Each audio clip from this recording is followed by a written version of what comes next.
otherwise known radio, is the slimmest, the least tangible of any television concept. Often seen as the ultimate individual reward for its host, it is in fact the career equivalent of a cushion held over your face. Quentin Crisp had it, right? Finishing a particularly fine anecdote on one show, he raised a hand to his interviewer and said, "Well, we must stop the questions there. I've just come to the end of my personality." Oh, how many a burnt-out, interest-bankrupt, confused king of the Babble Brigade has longed to bail out with that same honesty. But you can't, because you're the chat show king. Look at you, locked into yet another endless run. You bitterly recall the heady days of pre-production, when you were promised you'd never have to hack it with some weary yank author on the circuit, nor feign an interest in the CV of the second female lead in this week's Screen 2. And there, 2 years on, you wander backstage into your own green room, a padded cell with room service, looking at the same vol au vents and spicy chicken wings that tonight's faceless clutch of yappies will actually think was laid on especially for them. And beyond there waits the fleet of courtesy drivers, always plenty of waiting time, your chat shows, lurking around in reception and sneaking tins of beer bought on your budget and making small talk with the security men. Who's he got on tonight, Harry? Dunno, no one famous any rate. Then there's the theme tune and title sequence. Abominable twin harpies tormenting you as you stand pop-eyed in the wings, trying to remember the name of the punk magician who used to live with the comedienne that you've gone on after Kim Wilde tonight, because you've been told you mustn't bring that subject up.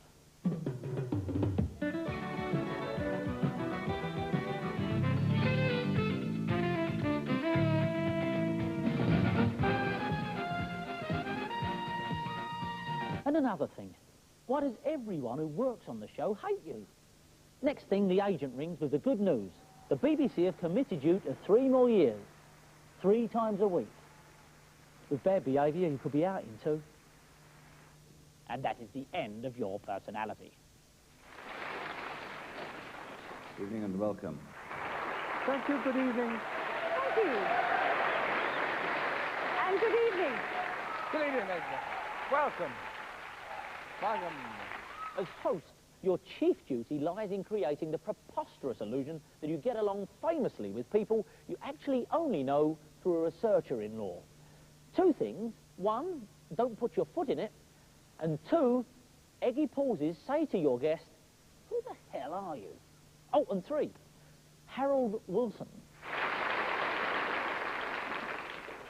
Good evening. Let me ask you one thing. When you were actually in the middle of this statistician's job, this happy computer lady that you were dealing with death and facts like that, what did you do? What did you actually have to do? You don't have to answer that. That's a stupid question. Even I know what you used to do. Let me put a question to you about something. I wonder, has anybody in the audience a question for Robert Morley? I feel the sort of person that you're all longing to ask him a question. I've got whole thousands here. Is there any one person in the audience that has a question for him? Quite obviously, they haven't plotted anyone. No, we don't. Any one person. Come on. Go on, now look. One.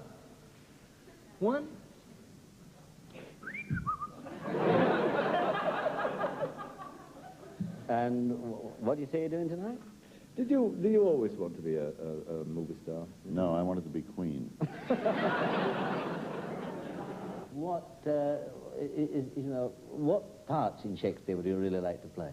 Well, no, and having reached these years of mine, the Seer and Yellow as it might be, there's only one, isn't it? It's really Lady M, I should think, or Juliet's nurse. In my youth, I did play Shakespeare, Desdemona, and things like that, but I'm a bit past it now, I think. Now, tell me... Say no. Right at the top of this, I said the chat show is perhaps the least quantifiable of any telly bracket. I mean, what is it? Is Question Time a chat show? Those early morning problem thrashing, nuts and sluts gatherings? Is this? Or how about any of those deathless light magazine shows that are forever called Pebble Mill? Actually, I'm all for Pebble Mill shows. It was on one of those that I believe TV finally embraced old Beelzebub. It was just a little link delivered by Jen Leeming. Jen had to get from the subject of calisthenics to some book about Camelot. And this is how she did it. Calisthenics. Well, I wonder if they had yoldy-worldy keepy-fitty classes in the days of King Arthur. King Arthur, According to a book published this week, they... Vic Reeves, anyone? I mean, hang on, what was I talking about? I've had a Wilson-esque loss of thread. Oh, chat shows. And how to get into the next lot of clips. Oh, well, the next lot of clips... Tell us about your first film. This was your second film, and I know you don't mind saying you're 49 years old. That's right. Okay, I see the cycle of my upbringing. I see the cycle here that's been going down through generations, and I'm going to decide to break that cycle, which is what I... May I finish? Yeah, but yes, but may I finish? I don't entirely accept that psychological point, as I understand, but may I finish? Well, yes, if you have a point to make. Yeah. Yes, I do have a point to make. Thank you. I was 6 stone 13 at the time, so you can imagine how suitable I was for the part. Now, you are a bit heavier than 6 stone 13 now. I know you don't mind my saying, Not at all. You don't mind you. It seems to me the important thing about the three of us is not just that there's a token woman, but that actually we don't even have a token creative writer among us. But we do have a token Englishman among us. None of us is actually a creative writer. Yes, I am, my dear. You mean those poems? You must be joking. No, I don't. They would say quite right. They would say quite right. There's nothing second emphasise. I mean, always in your remarks, Mrs. Gillick, you've always somehow monopolised the notion that you have some sort of peculiar standing of virtue and of some sort of peculiar sensitivity, which we are all somehow impervious to. It's monstrous and tyrannical. Cloud and velvet. Now, that is a fashion point, but really, for men, do you really expect to sell those? Of course, yes. I mean, if they don't stop laughing, I shall tell the next person not to come on. Oh, dear. You're not to laugh.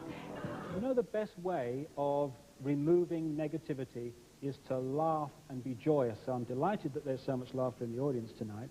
But no, but just let me say this. They're laughing at you. They're not laughing with you. Fine.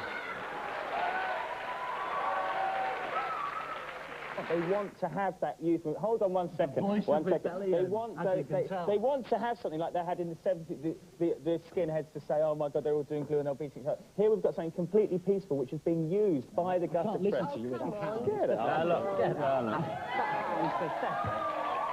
that out. Talk seriously. Do you think it's actually possible for one of us to get a sentence out without being interrupted? Thank you. It is... John's a bit like someone who's written about in Grovel in Private Eye and says, well, I wouldn't have minded, but it just wasn't funny. He clearly didn't like the magazine because we gave his book a bad review. Oh, that's absolutely bollocks. Let's try and keep it on a slightly higher level, if we may. Are you wearing perfume at the time? No, I very seldom do wear No, if you turn your back to me one more minute, I have got to talk to this. This has been going on too long already. Well, it's only going to go on another 6 minutes, and you're going to have another little part of it soon. Well, maybe I should go right now. No, don't go right now unless you really want to. Calm down, or they'll all be at home putting their good life videos on, all right? You want to... Now, hold it. You do that again, I'm going to thump you. I can't look at you. Now, hold on. Are you angry now? No. I'm a little irritated at you, but I'm not angry. Maybe the purpose of chat shows is to sell us out and settle us down. Same as in another era, one representative of the angry mob would be selected to present the mob's case to the famous yet mysterious wicked baron. In would go chosen member, emerging 20 minutes later to tell all us fuming serfs that we've got the old boy figured all wrong. Look, he's not a wicked baron at all, he's a regular guy. What's more, both representative and baron are playing golf together at noon tomorrow. So why doesn't everybody go home till then, okay? When most of us put a cross against a football club, we're doing the pools. When this man does it, he's buying the club. Ladies and gentlemen, will you please welcome a man who is larger than life in every sense of that phrase, Robert Maxwell. It's a proud moment for Picture Parade because Joan Crawford has joined us tonight to tell us a little about herself, to talk too about her new picture. And I think I should tell you it's her first appearance on television ever. Welcome, Joan. Hi, Peter. How are you? Not frightened, are you? Yes, I'm scared. Really? Yes. Joan, there are thousands of things I want to ask you, and I don't quite know where to start. But first of all, I think let's take glamour. Now, will you tell me what is your recipe for it? Just live.